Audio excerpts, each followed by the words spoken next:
So I'm going to be speaking about how to source off-market deals. Good to see so many familiar faces in the room. So this is basically what I do day in, day out. I'm a property sourcer and 95% of my stock is all off-market. So one of the big problems people tend to find is just literally how to find enough deals.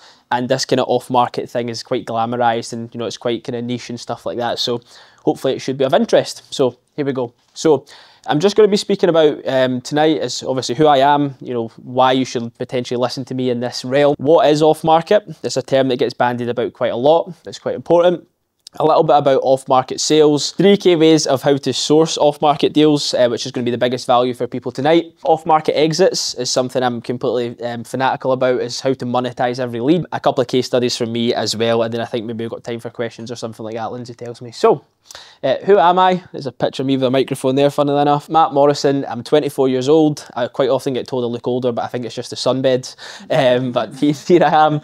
I actually stay in Edinburgh now, but my office is in Galashiel, which is a little bit different. So I do kind of half my business up here and half of it in the borders as well, which keeps things nice and tidy. I've done 250 plus property deals. Started off doing rent to SA deals before they changed the regulation. I had quite a lot of fun with that. And then the last probably 2.5, 3 years has just been completely off market property sourcing and development as well. So pretty active developer and trader. I've always got projects on the go. I've got 2 in conveyancing at the moment. Just completed one in Gorgie Road that I was telling someone about earlier. We managed to rent, we spot and sold a flip, and then it's now been managed by my letting agency that I'll come on to. But we rented a 32 square metre 1-bed flat in Gorgie for £1,200 a month, which I thought was pretty good going. So always active on the development. Property sourcing, as I said, is my main bag. It's where the bulk of my activity comes from. Sourcing properties for clients. It tends to be like on a bespoke level where I'll take them on board, find them what they're looking for and charge them a fee for the privilege. Estate agency owner as well, and in July I took a 50% share in a letting agency as well. So there's quite a lot going on. I've also got my mastermind group as well, Property Sourcing Network, we've just recently rebranded, and I've raised just shy of £1 million of private finance for my own deals. This has been in the last sort of 2.5 year window, basically raising money from private investors to fund my flip projects, development projects and stuff like that, which we'll show you at the end. I've brokered, myself and Robbie, who's just joined the team, worked this out. We've brokered just under 12 million quid worth of Scottish property probably in the last 2.5 years or so. So there's quite a lot of stuff being done, which is great. So why am I here? It's a glamorous and sexy topic. I think people are always buzzing about this off-market thing and how do I find off-market deals. So I thought it would be good to speak about in front of you all tonight. Everybody needs more deals in their life. I think that's a fundamental rule about property investment is, if there's no deals, there's nothing. So it's very, very important. And it's a topic that not that many, just out of interest actually, has anybody bought or sold off market before? Good, loads of people then, that's what we like to see. It's a topic that not too many people understand and utilise, so lots of people are banging their head against the Rightmove wall, trying to get deals from estate agents. It's not always the easiest thing in the world, so hopefully there'll be some takeaways from this as well. I'm not sure what's going on with that. It's very, very profitable, as I'll show you towards the end. There's just far more exit strategies with off-market, which is why I really like it. It's something I speak about all the time, is monetising every lead, and if you do it quite cleverly, you can end up paying for your advertising spend through a couple of different exits and stuff like that as well. And I tend to find the best deals tend to be off market. Not necessarily that off market's better, it's just, it allows you to speak to the seller directly, identify their pain points, their problems, which usually results in a better price, in my opinion. So what is off market then? Obviously quite a lot of people in this room, lots of experience, but I'm conscious there might not be. It's just basically a property that's not advertised through an estate agent. So it's not on Rightmove, Zoopla, on the market, all this good stuff. It's not available to the wider public. So it tends to be kind of off market, exclusive, that kind of thing. So investors really like it most of the time. It's direct to vendor, which literally just means it's you and the seller, or you might be partnered with someone else, but there's no estate agent involved, and it's the long and short of it. And as I said, what I really like about it is you're just sitting down, usually in the living room over a cup of tea with the seller, and you can hear from the horse's mouth exactly what their pain point is, and that usually means you can help them the best solution you can as well, which tends to result in a better deal for us as investors or developers. Market sales, does anybody know the big difference, except for the fact it's not on Rightmove, between an off-market property and an on-market property in terms of the sales process? Bang, you've ruined my show. So you don't need a home report, which is massive. The home report survey is something we take for granted a bit up here actually. Down south obviously they don't have it, but you don't need a home report to sell a property off market in Scotland. So there's kind of pros and cons of that. You do still need a energy performance certificate, EPC, but it just means, there's no friction. You don't have to go and get a home report and stuff like that as well. So pros of that, You know, you don't have to arrange it with a surveyor, you don't have to pay for it, everything like that. The negative, obviously the big negative, is you don't get a 50-page document telling you all the pitfalls of the property. So it just means you've got to do a deeper level of due diligence on your own. So that's probably the main ones there. And then jumping into the actual strategies to get off-market deals in is probably, you know, the most valuable thing for people tonight. And letting agents for me has been massive. I think last year probably made at least 50 grand using just one letting agent, which is decent. I've put our network there because technically you could do this for everybody, but I think letting agents specific are really, really good in terms of getting stock. Usually they've got a bank of tired landlords, you know, lots of people coming and going, accidental landlords, these kind of things. You know, they have basically access to loads of clients with properties and maybe they don't always want to keep them. Rental properties, you know, generalising, tend to be in tired or poor condition for the most part, which is exactly the kind of stock we're looking for to be able to add value to it and then obviously refinance out. Letting agents for most, a hugely high income business rather,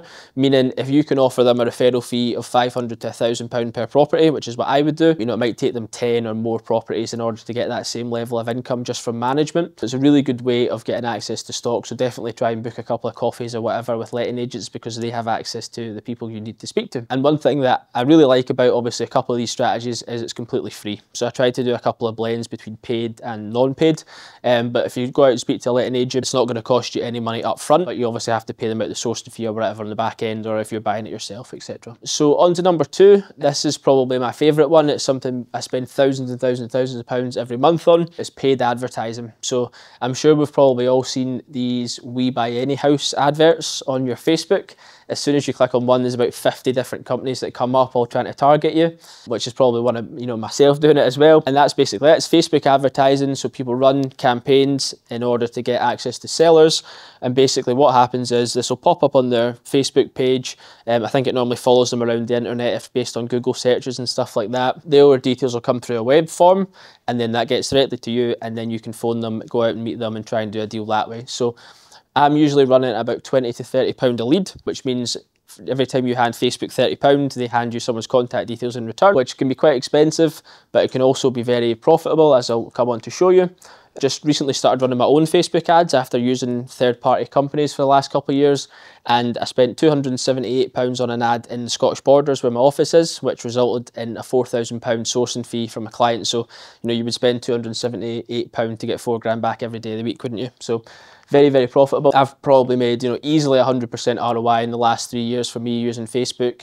Even if you get another company to manage it, it can still be really, really successful, which is great. It's definitely getting tougher though. There's more competition. As I said, there's loads of companies. You know, you've got We Buy Any Home, you've got Springbok, you've got John Lowndes, all trying to get access to the same stuff. But yeah, it's definitely getting harder. The targeting's harder, but it definitely is really, really profitable. So anybody that has a property business and you're not doing this, I would really advise looking into it because it can be very rewarding and also very expensive, but it's just the nature of the beast, isn't it? So on to my third one, and just tried to think about outside the box with this one a little bit, and I've had quite a lot of success from this in the last couple of years, is Gumtree and Facebook Marketplace. So technically it's kind of is on market, it's kind of not, it's maybe not with an estate agent, but it's still in the public domain. But lots of people, to try and save estate agency costs or whatever it may be, will list their property on one of these portals for free. And it can actually be a really good way of getting auction referrals. And again, sorry to pick on you, John. I've actually got a case study tonight, which was before I started working with you guys, so please don't take it to heart. But it's worked really well for me in the past, and auction referrals seems to be good. So I would just type into Gumtree, properties for sale, Scotland private. That's usually what I go for. And it'll come up with usually sellers of properties looking to sell them with not estate agents. And again, the biggest benefit is that is just being able to speak to the seller directly, and you don't have to go through a third-party agent. Understand you know, what their problems and seeing if you can help them. And again, we're not always looking for 25% discounts and stuff like this, but you know, could you refer it to auction and still monetize it, or could you do something else with it as well? And again, completely free. It doesn't cost you any money, which is quite good. So moving into exits then, this is something that honestly I'm so fanatical about. I speak about it all the time. But if you're shelling out thousands of pounds to Mark Zuckerberg on Facebook every month, you have to have ways and means of clawing that back. In terms of pecking order, regardless if you've got a sourcing business or you're buying stuff yourself, everybody should be trying to buy properties for themselves because it's what's going to make you the most money. If you've got wads of cash, that's obviously easier. If not, you know, can you potentially raise the money and see what you can do that way, buy and flip or whatever you want to do with it. And then if it doesn't work for you, you know, could you potentially place it with an investor client, charge them a sourcing fee? You can do really well at a sourcing if you do it well, and that would be my second port of call. If not, you can co-source with someone that's got buyers, If anyone comes across any deals that you don't have exits for, I'd be delighted to help, particularly if it's off market. And also you can refer it to auction, is also a really, really good way of monetizing stuff that doesn't work for you or work for clients. And I've got a little case study at the end. And also people forget about stuff like this, but if you've got an off-market property, there'll be loads of estate agents that would be happy to take it off your hands, and you might not make £1 million from it, but it still helps in monetising everything. And you know, if you do a couple of those a month, it can go towards your ad spend or your office or whatever it may be. So it's just quite important. And I've also had success with referring off-market sellers to mortgage brokers for like equity release and things like that. And also probate solicitors can be quite generous with their referral fees as well. So it's just something to keep in mind. Off market's not necessarily better than on market, but it's just there's so many different ways to monetize stuff. If you're thinking, if you're looking at something on Rightmove, you go out, you view the property, you do due diligence on it, you offer on it. And quite often, if the estate agent even comes back to you, it's either yes or no. If it's no, it's just, you know, put it in the bin and you forget about it. With off market, if it doesn't work for you, is it going to work for clients, or can you do something else with it to still monetize it, which is why it's really powerful. Moving into my first case study, I've only got 25 minutes, so I actually rehearsed this in the office yesterday, and I was 25 minutes and 12 seconds, so I think we could be doing well tonight. So this one, I've got a couple of photos on the next slide, is a 3-bed lower villa, like a 4 in a block in Armadale, Mayfield Drive. This was last year I'd done this, sourced off market through Facebook advertising. The woman's name came through, you know, she said she was in a little bit of trouble. It's when you're dealing with sellers off market, it's all about the relationship and building rapport with them. And not always do people come out and be so open with their exact situation straight off the bat. This woman actually did. She was in a little bit of financial trouble, and you know, we had to go and view it and make a cash offer very quickly. So the market value of this one was about 85 to 90,000 in its current condition. Sold it to a client based in London for 61,000 plus the fee. So about a 28% discount from valuation in there.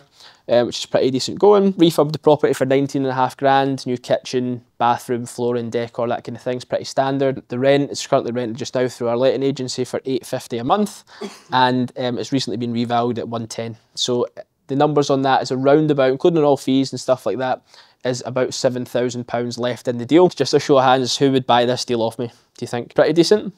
Happy with that? What if I was to tell you, there's a couple of photos actually just before I jump in. So that's it there, just along the side. It's the bottom one, so it's got a big garden space, off-market parking. This is obviously a living room, bathroom. You can see there's missing a bath panel and stuff like that. So it's not an amazing condition, but it's definitely not the worst thing I've ever seen in the world.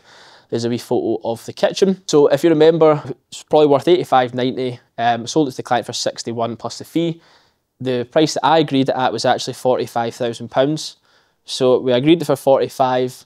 Sold it to a client for 61 plus the fee, plus 10% project management, which made me just over £20,000 from the one deal, just by structuring it in the right way. So this wasn't using any of my own money. It took about 5 weeks to get paid for it, and it was pretty good going. Now I have to say they're not all like this, but that was just my skill set to secure that property at a good enough price that there was plenty of fat in it. Now most of them are not like this, but it just goes to show you when you're dealing off market and you can get directly to the seller, there's definitely stuff that you can do that's quite glamorous. So, you know, 20 grand for one sourcing deal is pretty good, especially on a 61k purchase price. So there we are. Moving into auction referral, again, this is with a previous auction company that I no longer work with.